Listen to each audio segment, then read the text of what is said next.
यानंतर मी विनंती करतो डॉक्टर दिलीप चव्हाण सर यांना की आपण आपलं विवेचन मांडावं. दत्ता भगत यांच्या नाटकातील सामाजिक तणाव या विषयावर आदरणीय डॉक्टर दिलीप चव्हाण सर. प्राध्यापक दत्ता भगत यांच्या नाटकांच्या भाषांतरातील अडचणी व वेगळेपण या विषयावर विवेचन करावं. सर्वांना नमस्कार. माझे गुरुजी दत्ता भगत सर, मंचावर असलेले गोनारकर सर, चव्हाण सर, श्रोत्यामध्ये अनेकांची नावं मी घेऊ शकतो, पण माया मॅडमचं नाव घेणं आवश्यक आहे, कारण त्यांनी जे काही स्टेटमेंट्स केली त्या स्टेटमेंटचा मी विस्तार करणार आहे. त्यांच्याकडून मी खूप शिकतो. त्या फार मोठ्या मी आता प्रयत्न करतोय लिंबू म्हणलं तरी चालेल तशा प्रकारचं. मुळातच नाटक मॅडमनी सांगितलं त्याच्यामध्ये अनेक फिलर्स असतात, गॅप्स काढायचे असतात, है ना. उदाहरणामध्ये एक वाक्य आहे की चहा घेणार इम्प्लाइड अर्थ असा आहे की घेऊ नका, आमच्याकडे सोय नाही, पत्ती संपलेली आहे, काहीतरी संपलेलं आहे. म्हणजे इतकं टोनवर सगळं काही होत असतं. गुड मॉर्निंग सर या पद्धतीनं जर म्हटलं तर तो नॉर्मली म्हणतोय, तुमचा रिस्पेक्ट करतोय असं. त्यामध्ये जर थोडासा खोलवर त्यांनी बोल गुड मॉर्निंग सर, टोनच बदलून जातो, त्याचं सगळंच बदलून जातं. आणि भगत सरांच्या बाबतीत बोलायचं म्हणलं तर सर, जसं आता सरांनी उल्लेख केला की तेंडुलकर म्हणतात की भगत सर एका निश्चित ध्येयाकडे बोट करत असतात. त्यांचे प्रत्येक, तुम्ही जर नाटकांची नावं जरी पाहिली, त्यांची जर शीर्षक पाहिली तरी तुमच्या सूचित होतं एकटी. ती एकटी किती पातळीवर आहे, अनेक वक्त्यांनी उल्लेख केला, तुमच्या लक्षात येईल. ती समाजात एकटी आहे, ती आई, तिची स्वतःची आई तिला डिसओन करते, त्या पातळीवर ती एकटी आहे. तिचा मामा आपल्या मुलाला तिला कर म्हणत असतो, लग्न तो करत नाही, त्या पातळीवर ती एकटी असते. असं करत करत स्ट्रगल, नायिका मात्र संघर्षशील आहे. भगत सरांचं वेगळेपण हेच आहे की ती नायिका ती अशी हे केलेली नाहीये, सरेंडर झालेली नायिका ठेवत नाही. ते नायिका परत लढते. तिचं नाव पारू आहे. पारू शस्त्र टाकत नाही, ती आईशी पण पंगा घेते, विरोध करते. तुला नाही पाहिजे तर नाही पाहिजे ना, जा म्हणे, माझी मी एकटी हे करेल. तर अशा या नायिकेला, झुंजार नायिकेला, लढाऊ नायिकेला जेव्हा शाळेमध्ये एका कॉलेजमध्ये वाईट प्रसंगाला तोंड द्यावं लागतं की तिचा एक सवर्ण पोरगा वेणी ओढतो. मग वेणी ओढल्यानंतर तो प्रस्थापित समाजाचा भाग आहे, त्याची फार शक्ती मोठी आहे आणि ही विस्थापितच आहे. अगोदरच गाव सोडून कित्येक कोस दूर ती जाऊन राहत असते. गावामध्ये ऐकीव माहितीवर तिला मार दिलेला असतो की याचं कुणाशी तरी अफेअर आहे. तिचा स्वतःचा मामा तिला जोरात मारत असतो एकटीमध्ये. आणि मग ती तिथं म्हणत असते की माझा नातेवाईक सुटले, सोयरे सगळे सुटलेले आहेत, मी इथं तुझ्यामुळे आलेली आहे. ती आई सारखी दूषणं देत असते, मामा दूषणं देत असतो, मैत्री मित्र सगळे दूषणं देत असतो. अशा पीडित झालेल्या स्त्रीवर पुन्हा समाजातले इतर घटक काही अन्याय करत असतात. मग अशाही परिस्थितीमध्ये पारू खंबीरपणे उभा टाकते. आणि मग जेव्हा तिचे जे मित्र असतात, त्याच्यामध्ये एक मनोहर असतो, त्याच्यामध्ये अनेक मित्र असतात ते की तिच्या जातीचे असतात. तर ते म्हणत असतात की हा केवळ तुझा अपमान नाहीये, हा समग्र आमच्या जातीचा अपमान आहे, आमच्या समाजाचा अपमान आहे. आणि म्हणून मग आम्ही त्याला असं करणार, त्याला बहिष्कृत करायला लावणार, टर्मिनेट करायला लावणार, आणि तू मला फक्त एक पत्रावर सही दे, तक्रार कर की असं असं झालेलं आहे. तर ती म्हणत असते की तुम्ही नेमका माझ्यावर जो अन्याय झालेला आहे किंवा माझ्यावर जो प्रसंग बेतलेला आहे त्याच्यासाठी हे करताय का तुमचे उणे धुणे काढण्यासाठी करताय, है ना. तुमचा जातीय अहंकार, तुमचा जातीय बदला सूड हे साठी तुमचं महत्वाचं हे आहे का मी महत्वाची आहे. आणि म्हणते नाही, असं असेल तर नाही, तर मी एकटी आहे, एकटीच राहील, मग ती बाजूला पडते. तर आता हे इतकं सरांच्या नाटकांचं एक वैशिष्ट्य आहे. मग ती कोणती नाटक घ्या, चक्रव्यूह घ्या, माझा जो अनुभव आहे भाषांतराचा फार तो मर्यादित आहे. मी सरांच्या एक 3-4 एकांकिका आणि खेळिया नावाचं एक नाटक भाषांतर केलेलं आहे. तर माझी जी काही निरीक्षण आहे ती या 3-4 गोष्टीवरच मर्यादित आहे. त्याला जनरलाइज न केलेलं बरं, कारण अनेक आयाम निघू शकतात, माझ्याही मर्यादा आहेत त्यामध्ये. तर मी प्रतीकाबद्दल बोलत होतो, शीर्षकाबद्दल बोलत होतो. या एका शीर्षकावर याचे 20 एक अर्थ काढता येतील एका शीर्षकाचे, है ना.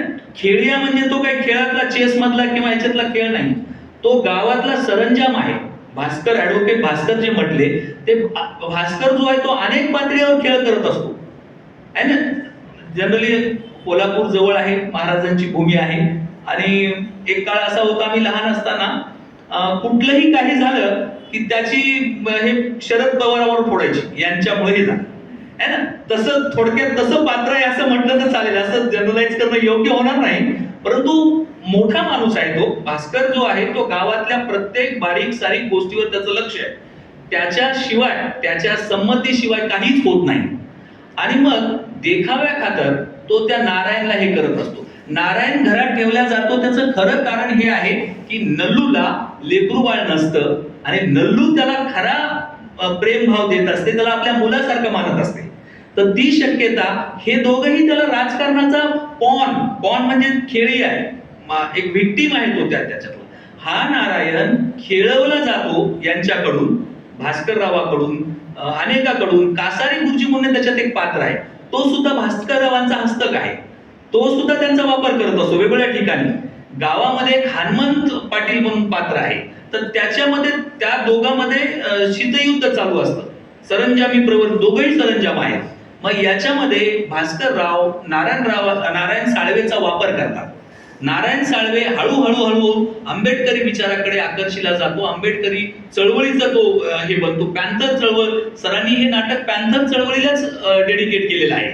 ते म्हणतात अत्यंत नम्रपणे, सरांचा एक वेगळेपण आहे की मी कधीही भाग घेतला नाही, परंतु मी ती चळवळ अमान्य करत नाही किंवा नाकारत नाही असं ते म्हणतात. त्या चळवळीशी माझी आस्था आहेच आहे, पण माझ्या काही मर्यादा आहेत, त्यामुळे मी रस्त्यावर जाऊन चळवळ करू शकत नाही. मग ते विचाराच्या पातळीवर करत असतात. आणि मला असं वाटतं की आग्रस्ताळेपणा करून तुम्ही पहा, वाटापळवाटाचा उल्लेख केला मॅडमनी, त्याच्यामध्ये 3 पिढ्या आहेत. काकाची पिढी बाबासाहेबांच्या सोबतची पिढी आहे किंवा त्या काळातली एकदम डेडिकेटेड पिढी आहे. आता नंतरच्या सत्रामध्ये भुताडिया सर आहेत, आपल्याला त्याचं अभिभाषण करायचंय त्या नाटकात जे आहे. तर ती जी पहिली पिढी आहे त्याच्यामध्ये एक डेडिकेशनचा भाग येतो काकांच्या पात्रामध्ये. दुसरी पिढी मवळ आहे. दुसरी पिढी म्हणजे आमचे भगत सरच म्हटले तर चालतील. आणि तिसरी पिढी मी स्वतःला असोसिएट करतो त्याच्यामधला जो अर्जुन आहे, किंवा असंख्य विद्यार्थी आहेत. आता सध्या जयंतीचा उल्लेख झाला, दिल्लीकडे वगैरे सगळे जे सध्या ते जे विद्यार्थी आहेत ते इन्स्टंट क्रांती करू इच्छितात आणि इन्स्टंट क्रांती होत नाही. भारतामध्ये हे बाबासाहेबांनी म्हटलेलं आहे, क्रांती प्रतिक्रांती या पुस्तकामध्ये, भारतात क्रांती होतच नाही, जनरली होत नाही. इकून तिकून काही वातावरण मिळून आलं की काहीतरी फुगा होतो, डायव्हर्शन होतं, पंक्चर होतं आणि ते जशाच तसे राहतात है ना. दुसरी एक सरांची एकांकिका आहे, तिचं नाव आहे आवर्त. आवर्त म्हणजे काय? आवर्त म्हणजे पाण्यामध्ये आपण जे हे टाकतो ना, म्हणजे जिथल्या तिथं परिस्थिती राहते, काहीच बदल होत नाही, थोडेसे बुडबुडे होतात है ना. बुडबुड्यातून समग्र क्रांती किंवा ह्याचा विचार काही होण्याचं कारण नाही है ना. धोपटल्या जातो, माणसाला ब्लेम गेम केला जातो. एका जातीचं आपल्याकडे मॅलिसच आहे. प्रत्येक माणूस दुसऱ्याला पहिल्या भेटल्यानंतर त्याचा काय विचार करत असेल, तर याची जात कोणती असेल हाच विचार आपल्याकडे असतो. मग आडनाव नाव जात दाखवतात, जातीय अहंकार म्हणून सर म्हणतात. एक सरांची दुसरी एक एकांकिका आहे जिचा मी अनुवाद केलेला आहे, सरांनी उल्लेख केला, शिंदे सरांनी. त्याचं लॅबिरिंथ नावानं उल्लेख करून ती ब्लूम्सबरी लंडननं स्वीकारलेली आहे, त्या अँथॉलॉजीमध्ये येते ती. इंडियन दलित डायलॉग्स म्हणून असं त्या एकांकिकेचं नाव आहे. तर माणूस काय करतोय की जाती, भारतीय माणूस विशेषतः भारतीय माणूस हा जातीच्या चक्रव्यूहात खोल जातोय, दूर व्हायचं. आता शिकलेली माणसं पुन्हा बदललेली आहेत. सध्याचं जे वातावरण आहे तुम्ही पाहताल, एक 10-15 वर्षाखाली वातावरण थोडंसं लिबरल होतं, डेमोक्रेटिक होतं असं म्हटलं तर चालेल. पण सध्या पुन्हा आपण मागे चाललोय, अधोगतीकडे. आपला रेटा जो आहे प्रतिगामी होता चाललेलो आहे, हेही त्याच्यामध्ये दिसतं. चक्रव्यूहमध्ये आहे. अशा अनेक एकांकिका सांगता येईल. उदाहरणामध्ये दुसरी एक एकांकिका आहे सूड नावाची. टायटलच एवढं हे आहे, मी टायटलवर समाधानीच होत नव्हतो. मी सरांना मग मेसेज पाठवला की सर, हे सूड मध्ये तुम्ही जे सूड ज्या अर्थानं म्हणताय तसं काही वाटत नाही, याला आपण एक फ्रान्सिस बेकनची ओळ जोडूयात का? फ्रान्सिस बेकनचं असं एक म्हणणं आहे की revenge is a kind of wild justice है ना. न्याय हा जो न्याय आहे एक प्रकारचा क्रूर असतो, वाईल्ड न्याय आहे. तर नाकारलेले लोक मग अशा प्रकारे न्याय घेत असतात. त्याच्यामधला जो नायक आहे मेघनाथ आहे, मेघनाथ तो अशा प्रकारचा कार्यकर्ता आहे ना, अघोरी पद्धतीने काय करत, जसा अर्जुने असतो त्याच्यामध्ये वाटामध्ये, तो सुद्धा तशाच प्रकारचा बंडखोर नायक आहे.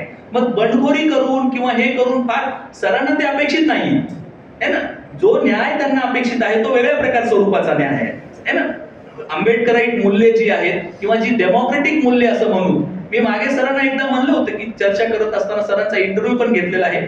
माझा हा भाषांतराचा प्रोजेक्ट माझा एक विद्यार्थी माझ्या मार्गदर्शनाखाली PhD करतो 2017 मध्ये, तेव्हापासून सुरू झालेला आहे. मग मी एक वाचत त्याच्यामध्ये भर जेवढी करता येईल तो प्रयत्न करत असतो. तर मी त्यांना म्हणलं की सर नेमकं तुम्हाला याच्यातून अपेक्षित काय असेल, म्हणजे कोणतं तुम्ही काय करताय की दलित पात्र रेखाटताय प्लस नॉन दलितही पात्र आहेत, काय दाखवायचंय नेमकं तुम्हाला, नेमकं तुमचं. तर ते म्हणले मला की मला टोटॅलिटी मध्ये चित्रण दाखवायचंय, मला दलित नाटककार म्हणलेलं फारसं आवडत नाही. फारसं यासाठी आवडत नाही की जसं मी मागे महाश्वेता देवींना एकदा फोन केला होता 2005-06 मध्ये, मी नुकतंच PhD ला रजिस्ट्रेशन केलं होतं आणि एक त्यांना पत्र लिहिलं होतं की मॅडम मी असं तुमच्या याच्यातला फेमिनिझम अधोरेखित करू का, स्त्रीवादी तुमचं लेखन आहे असं. मला त्या थोड्याशा इन्फॉर्मल टोन मध्ये आल्या, आवाजावरून त्यांनी मला हेरलं होतं, ओळखलं होतं की किती हा बोलला सोरगा दिसतोय कोणीतरी, आणि तुझं त्याला उमर किती आहे म्हणाल्या. मोडक्या तोडक्या हिंदीमध्ये त्यांनी सुरू केलं की तेरा उमर क्या है. अरे मैडम 27 का हूं मैं और मेरा उमर जानते हो क्या. त्या टाइमला त्या 93 होत्या. और ये क्या लगा रखा है ह्युमॅनिझम फेमिनिझम, ये मैं ह्युमॅनिस्ट हूं बोले, मुझे ह्युमन बोलो. तर सरांचं तेच मिशन आहे की मला माणूस टोटॅलिटी मध्ये दाखवायचा, त्याच्यामध्ये उणिवा आहेत, त्याच्यामध्ये हे आहेत, म्हणजे समग्र मानव दाखवायचा आहे मला. असा कप्प्यातला बंदिस्त मानव नाही दाखवायचा, माझं ते मिशन नाहीये. म्हणून मी त्यांच्या याच्यामध्ये माझ्या जी प्रस्तावना दिलेली आहे त्याच्यामध्ये सरांचं कॉन्टेक्च्युअलाइज करत असताना सरांची तुलना मी 4-5 नाटककारांशी केली आहे. तेंडुलकरांची तर करावीच लागते कारण समकालीनही आहे. सर नाही म्हणतात तसं समकालीन, पण ते मोठे आहेत जरा तो वयाने, त्यांचा तोही मुद्दा आहे त्याच्यामध्ये. दृष्टिकोनातली तर भिन्नता आहे. सतीश आळेकर आहेत, महेश एलकुंचवार आहेत, प्रेमानंद गजवी आहेत. त्या सगळ्यामध्ये काय वेगळं आहे तर ते सरांचं डीकास्ट मिशन आहे ना. ही जी पात्र वेगळी होती, बघा ना तुम्ही, चक्रव्यूहची नायिका ब्राह्मीण आहे, वाटापळवाटाची नायिका ब्राह्मीण आहे है ना. हे वाटापळवाटामध्ये हेमा आहे, चक्रव्यूह मध्ये निमा आहे. ती एका जजची पोरगी असते आणि ती जज स्वतःला प्रोजेक्ट करत असतो, जज की मी कसा पुरोगामी आहे, असं आहे तसं आहे. पण जेव्हा जयंत गायकवाड नावाच्या एका नाटककाराशी ती पोरगी लव्ह मॅरेज करते तर तो तुला डिसोन करण्यासाठीचा प्रयत्न असतो है ना.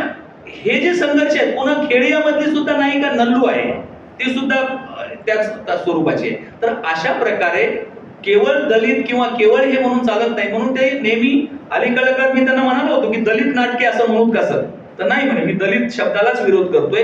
जात जाणीवांचे नाटक अशी त्यांनी टर्मिनॉलॉजी, हे त्यांचं वेगळे पण आहे. समग्र टोटल माझ्या जातीपुरता मी विचार करतोय, ब्राह्मणांनी ब्राह्मणाचा विचार करावा, दलितांनी दलित, कप्पेबंद कसं जगणं होईल. मग आम्ही कधीतरी भारतीयाच्या पातळीवर येणार की नाही, कधीतरी याचा बाकी गोष्टीचा विचार करणार की नाही. पण काय फरक आहे माणसामध्ये काय फरक आहे तसं.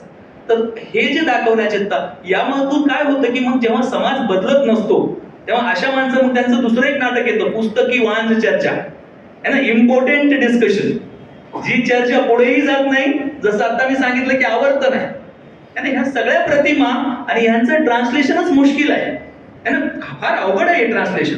आणि ट्रान्सलेशन कडे बघण्याचा जो दृष्टिकोन आहे आमचा तो थोडासा निगेटिव्ह आहे, नकारात्मक आहे. ट्रान्सलेटरला प्रसंगी मूळ लेखकापेक्षा जास्त मेहनत घ्यावी लागते असं म्हटलं तर धाडसाचं करेल है ना. अनेक वेळेला, कारण एका पातळीवर एक भाषिक संक्रमण नसतं, भाषिक ट्रान्सफॉर्मेशन नसतं, तर ते कल्चरल ट्रान्सलेशन असतं है ना. कल्चरल देवाणघेवाण असते, सांस्कृतिक देवाणघेवाण असते. त्या देवाणघेवाणीमध्ये चढ उतार जे आहेत, आरोह, ते सुद्धा तुम्हाला ट्रान्सफर करावे लागतात.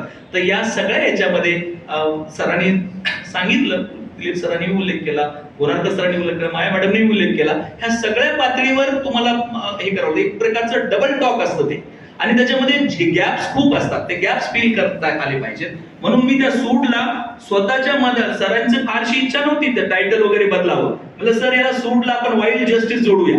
आणि मग सरांनी कशी मला मान्यता दिली की ठीक आहे, तू म्हणतोय तर आहे त्याच्यामध्ये तो एलिमेंट, कसं करू शकतो. आता वाईल्ड जस्टिस किंवा ह्याचं जर विश्लेषण करायचं गेलं तर तुम्हाला अनेक पातळ्यावर ते डिस्कशन करता येतं.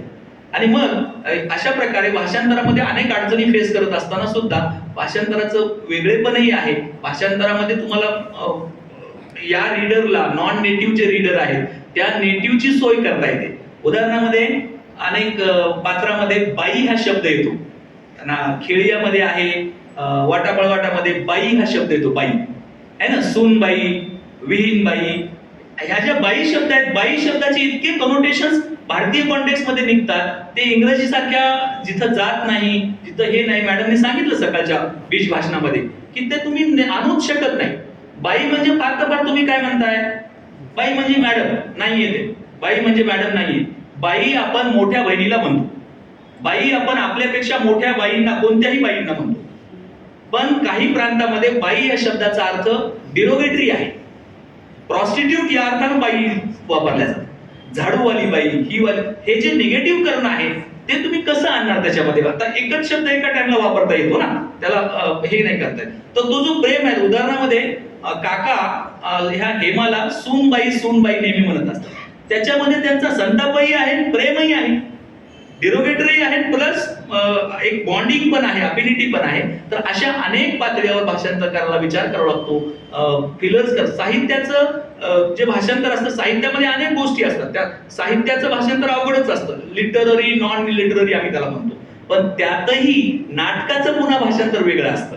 तर ते करण्याचा माझा हा प्रयत्न होता, मी तो केलेला आहे. आपण सगळे त्याचं हे करावं. धन्यवाद. थँक्यू.